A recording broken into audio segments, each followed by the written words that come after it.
benar telah terjadi kecelakaan lalu lintas pada hari Jumat tanggal 24 Juli 2020, tepatnya lebih kurang pukul 23.05 WIB, yaitu antara mobil Terios yang berjalan dari arah Polrestabes Palembang menuju Jakabareng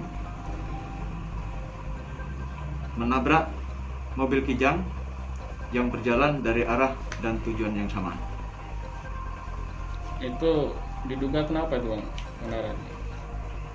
Sedangkan kecelakaan ini terjadi diduga karena kecepatan mobil Terios terlalu kencang, sehingga pada saat mobil Kijang di lajur kanan untuk mengarah ke pasar induk Jakabareng tertabrak bagian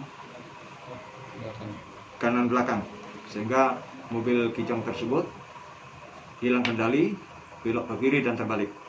Ngantuk itu Bang? Nah, untuk perkenaan itu yaitu bagian kiri, saya ulangi, bagian kiri depan mobil Terios menabrak bagian bodi kanan belakang mobil Kijang. Akibat kejadian kecelakaan ini ada satu orang korban luka ringan, yaitu pengemudi mobil Kijang, dan sudah dilakukan perawatan atau berobat di Rumah Sakit Bari, dan saat ini sudah kembali ke rumah. Dan setelah kita periksa pengendara mobil Terios tadi Bang, itu adakah indikasi ngantuk atau minum-minum alkohol itu?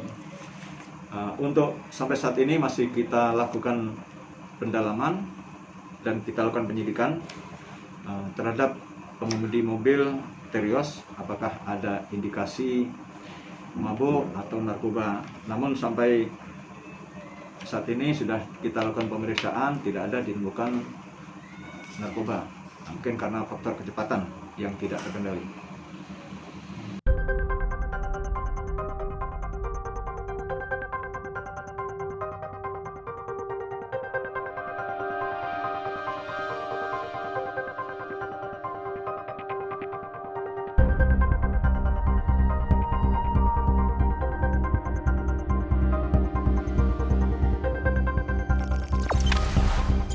Jangan lupa subscribe, share, komen, dan like ya.